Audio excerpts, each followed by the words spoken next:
सहारनपुर की सियासी जंग बेहद दिलचस्प होने जा रही है। जीत का दावा तो सब कर रहे हैं, लेकिन ये जनता को तय करना है कि आखिर जीतेगा कौन, संसद की सीढ़ियों तक पहुंचेगा कौन।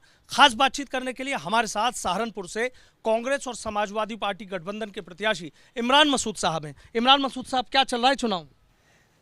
देखिए, चुनाव बहुत अच्छा चल रहा है और चुनाव मैं समझता हूं कि 1989 में जो चुनाव हुआ था उसमें इस तरह का समर्थन मैं उस चुनाव में देखने का काम किया था कि सभी वर्गों का, सभी धर्मों के लोग आकर के समर्थन कर रहे थे, साथ चल रहे थे, दौड़ रहे थे। मेरा राजनीति के अंदर तब नया नया मैं आया था, तो बिल्कुल वैसा ही माहौल मुझे दिखाई दे रहा है कि लोग घर पर आ रहे हैं और लोग घर पर आकर के कार्यक्रम मांग रहे हैं। हम किसी से वोट मांगने जाएँ तो ये उसकी चॉइस है कि दे ना दें, लेकिन जब आदमी 40 किलोमीटर चलकर आता है और चल कर के नॉन मुस्लिम इतनी तादाद में आ रहे हैं, तो महसूस हो रहा है कि हाँ, इस बार बहुत हालात दूसरे हैं। चूँकि लोग समझ रहे हैं कि देश का संविधान खतरे में है और संविधान को बचाने का ये चुनाव है, लोकतंत्र को बचाने का ये चुनाव है।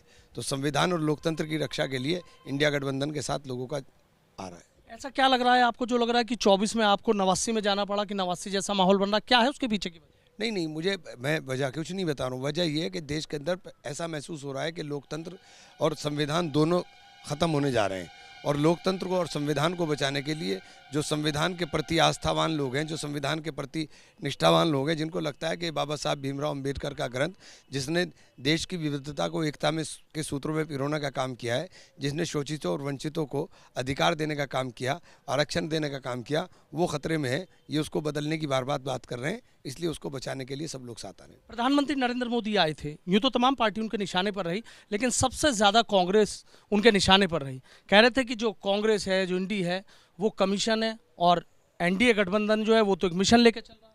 देखिए, उनके पास जितने भ्रष्टाचारी हैं वो सारे के सारे सदाचारी हो जाते हैं जब वो उनके पास चले जाते हैं, और बाकी सारी दुनिया भ्रष्टाचारी।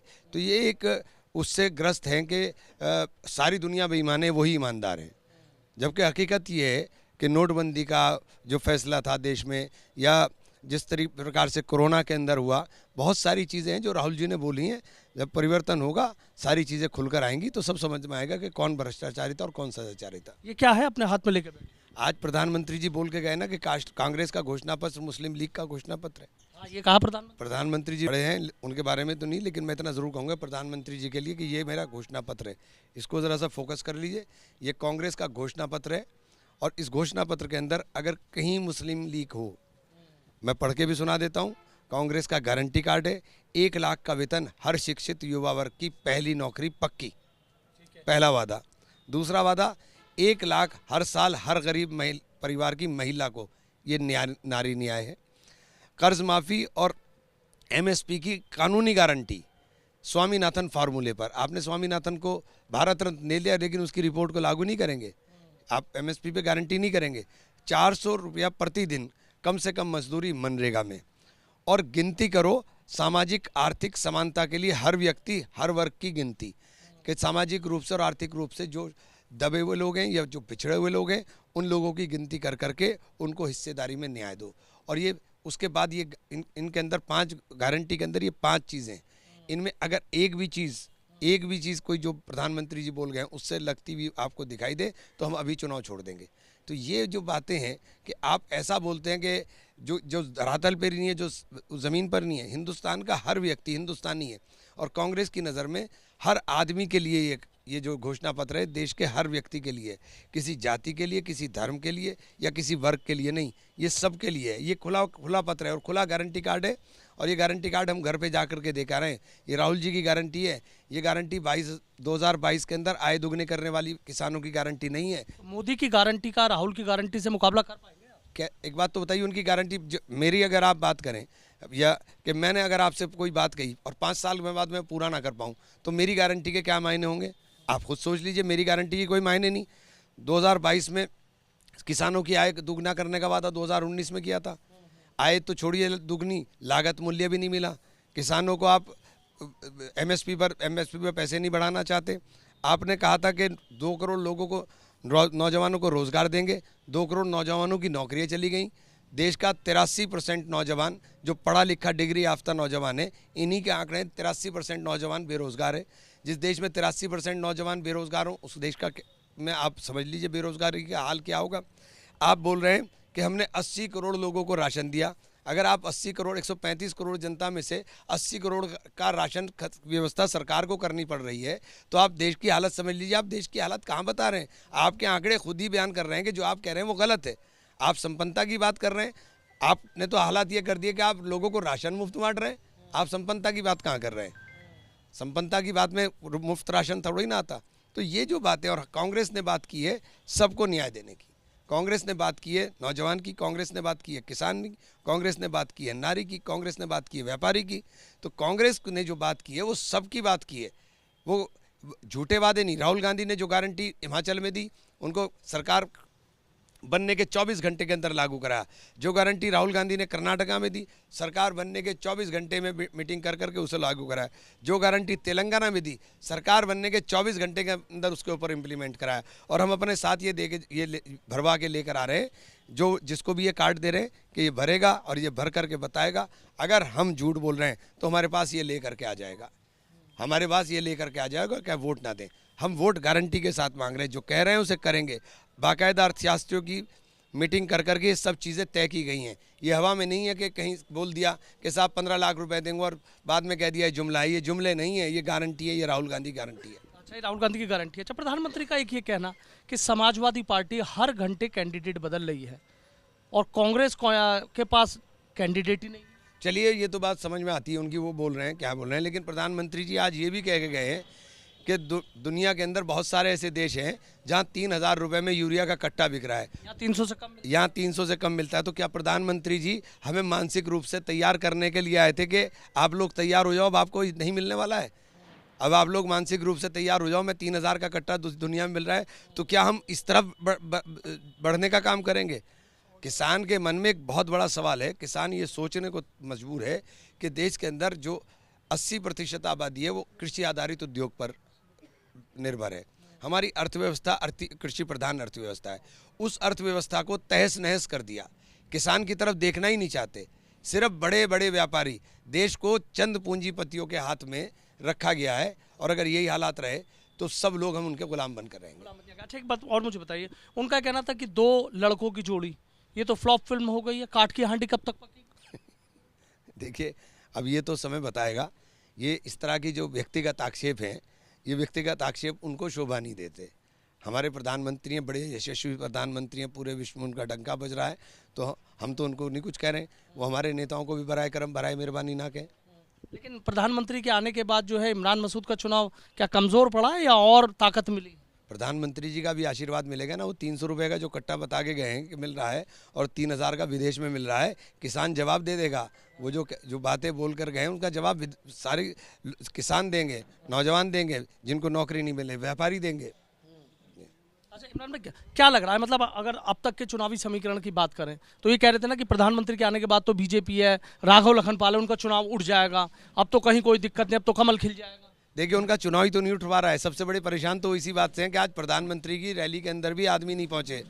एक तो पंडाल इतना छोटा लगाया था, एक तो पंडाल इतना छोटा, प्रधानमंत्री के लायक पंडाल था, छोटा पंडाल था, और उसके बाद भी वो पूरा नहीं भर रहा था। तो ये तो उनको खुद सोचना चाहिए कि लोग क्यों नहीं आ रहे उनके पास। अच्छा, एक बात बताइए, आज प्रधानमंत्री की रैली होगी, 14 तारीख को यहाँ बहन जी आ रही हैं, तो क्या सब इमरान मसूद के पीछे पड़े हैं क्या? अरे भाई साहब, मुझे आशीर्वाद देने के लिए आ रहे हैं। उनका आशीर्वाद सबका चाहिए। वो बड़ी बहन है मेरी, वो भी आशीर्वाद दें।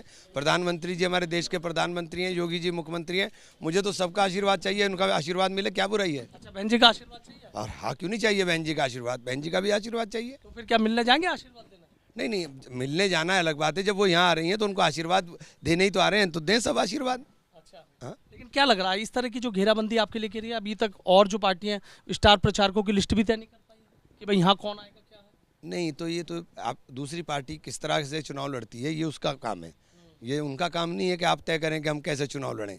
हम उनके एजेंडे पे थोड़ी ना चलेंगे, हम अपने तरीके से चलेंगे। हम इमरान मसूद खुद को कितना मजबूत मान रहे हैं इस बार की अगर बात करूं तो? इस बार मुझे नहीं समझ में आ रहा कि मैं कितने वोट से जीतूंगा इंशाल्लाह, क्योंकि मुझे वोट इतना मिल रहा है कि मेरे से काउंट ही नहीं हो रहा कि मुझे कहाँ से कितना वोट मिल रहा है। इसलिए इस बार का चुनाव तो बिल्कुल अलग चुनाव। अच्छा, 24 में क्या बदल गया जो आपको लग रहा है कि इतनी वोट काउंट ही नहीं कर पा रहे? लोग परेशान हैं, लोग परेशान हैं, नौजवान परेशान, किसान परेशान, महिलाएं परेशान। रसोई नहीं चल रही भाई, रसोई चलाते हुए दिक्कत हो रही है, रसोई नहीं चलती। सिलेंडर 400 रुपये के सिलेंडर पे सरकार छोड़ी थी, 1100 के सिलेंडर आ गया है, तो रसोई नहीं चल रही है। पश्चिम उत्तर प्रदेश की अगर बात कर लूँ तो सहारनपुर सीट की बात होगी। पश्चिम के अंदर भी साफ है इनका, सुपड़ा साफ है इनका। कौन कौन सी सीट पे आपको लग रहा है? सारी देखिए, मुझे कैराना, मुजफ्फरनगर, बिजनौर, मेरठ, ये सीटें बिल्कुल क्लियर कट जीत रही हैं।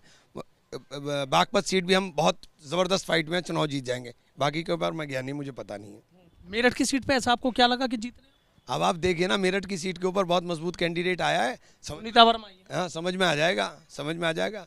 जो राम को लेकर के, आप कलाकार को लेकर के, कलाकार को राम नहीं बना सकते, कलाकार कलाकार रहेगा। राम नारा नहीं विश्वास है, भौतिकता की नहीं मन की प्यास है। राम नहीं मिलेंगे मंदिर के फेरों में, राम मिलेंगे शबरी के झूठे बेरों में। राम मिलेंगे मर्यादा से जीने में, राम मिलेंगे हनुमान जी के सीने में। तो राम तो अगर आज मर्यादित आचरण है तो यहाँ मिलेंगे दिल में। राम को तो मन में खोजो कि मन में राम मिलेंगे। राम को कहाँ इधर उधर खोजने की बात कर रहे हैं। कलाकार का काम कलाकारी करना है, बहुत बढ़िया कलाकार हैं, उनकी तारीफ करते हैं, लेकिन कलाकारी करने से राम नहीं बन जाएंगे। राम के लिए तो मर्यादित आचरण चाहिए, मर्यादित आचरण होगा तभी राम मिलेंगे। आपने भी तो राम को लेकर बड़ी बात कही। तो मैं आज भी कह रहा हूँ, हम राम के वंशज नहीं है क्या सब? ये देश राम का है तो सब राम के वंशज तो हो गए। ये देश तो राम का है। अल्लामा इकबाल ने कहा, राम जो थे इमाम हिंद थे। डॉक्टर अल्लामा इकबाल बहुत बड़े स्कॉलर हुए, इस्लामिक स्कॉलर हुए। उन्होंने कहा अल्लामा इकबाल ने इमाम हिंद थे तो ये राम का देश है। तो राम के देश में अब राम आस्था का विषय, चर्चा का विषय तो नहीं है। जब राम करोड़ों हिंदुओं की आस्था के प्रतीक हैं तो उनकी आस्था का सम्मान करना हमारा फर्ज है। तो बीजेपी तो मेरे कुरान कहता है लकुम दीनुकुम वलिय दीन। हम तो उनका आस्था का सम्मान करना हमारा फर्ज है, हम तो करेंगे। दूसरे की आस्था का सम्मान करेंगे तभी तो हमारा सम्मान होगा। लेकिन बीजेपी तो टीवी के राम को मेरठ लेके आ गई है कि भाई राम आ गए हैं, अब तो शबरी के भाग भी खुल जाएंगे और कुटिया के भाग भी खुल जाएंगे। कह तो रहा हूँ मैं, राम तो मर्यादित आचरण से मिलेंगे। राम मर्यादित आचरण से मिलेंगे, लोगों का बेवकूफ़ बनाने से नहीं मिलेंगे। 22 साल के अंदर किसानों की आय दुगना करने का वादा किया था, वो वादा पूरा करते तो समझ में आता। नौजवानों को रोजगार का वादा किया था, वो पूरा करते तो समझ में आता। जो बातें कह करके आप सत्ता में आए थे वो पूरी करते तो समझ में आता। अभी क्या बात कह रहे हैं आप? बसपा के आने से कोई फर्क पड़ेगा? जैसे वही 14 वाली बात पे आ जाता। नहीं, बसपा तो देखिए, बसपा तो बीजेपी के साथ मिलकर के खेल रही है। बसपा तो बीजेपी को सपोर्ट कर रही है। हर जगह कैंडिडेट ऐसे उतार रही है जो बीजेपी को सपोर्ट हो जाए। उसका वो फाइट में ही नहीं है, लोग समझ रहे हैं, सच्चाई समझ रहे हैं। तो मुकाबला बीजेपी से है? बीजेपी से, सब जगह बीजेपी से है। यहाँ नहीं, सब जगह बीजेपी से है। इंडिया गठबंधन और बीजेपी का मुकाबला है। कितनी वोटों से मान रहे हैं आप खुद की? इंशाल्लाह 3-4 लाख वोट, जो इतिहास लिखा जाएगा। जब मैं 2014 में चुनाव लड़ा था तो किसी जीतने वाले को भी इतना वोट नहीं मिला था जितना हार करके मुझे मिला था। और इस बार इतना वोट मिलेगा, कभी जीतने वालों को मिला ही नहीं होगा। और दोबारा इस रिकॉर्ड को टच करने के लिए मेहनत बहुत करनी पड़ेगी। मैडम एक बात बताइए, जैसे देखता हूँ लोगों के बीच जाते हैं, अभी मैंने खुद देखा आप एक गाड़ी से प्रचार कर रहे हैं, लोगों के पूरा लाव लश्कर लेके चलते हैं। तो ये कौन से मतलब चुनाव की एक रणनीति है? अभी लोग कहते हैं कि नेताजी आ गए हैं, गाड़ी है, लोगों का काफिला है। आपको तो देखा मैंने एक ही गाड़ी। अभी हम चलते हैं, सड़क पर खड़ा हो जाऊंगा मैं, और सड़क पर चलते हुए लोग रुकना शुरू हो जाएंगे और बात शुरू हो जाएगी। ये इमरान है, इमरान सड़क का आदमी है, लोगों के दिल में रहता हूँ मैं। सड़क पे चलिए, पूछिए किसी से, वो मेरा टेलीफोन नंबर दे देगा, कहने लगा अभी बात कराऊँ जी। किसी से पूछ लेंगे, मैंने कहा अभी बात कराऊँ, वो बात करा देगा। तो मैं लोगों के दिल में रहता हूँ। मुझे चुनाव 5 साल में लड़ता हूँ, 5 साल लोगों के साथ रहता हूँ, इसलिए मुझे चुनाव के अंदर बहुत मेहनत की ज़रूरत नहीं होती। तो आपने कहा सड़क के नेता हैं, तो इस बार संसद तक पहुँच जाएंगे? अल्लाह पहुँचाने वाला है, ईश्वर पहुँचाने वाला है, पहुँच जाएंगे इंशाल्लाह। लग रहा है इस बार इंशाल्लाह।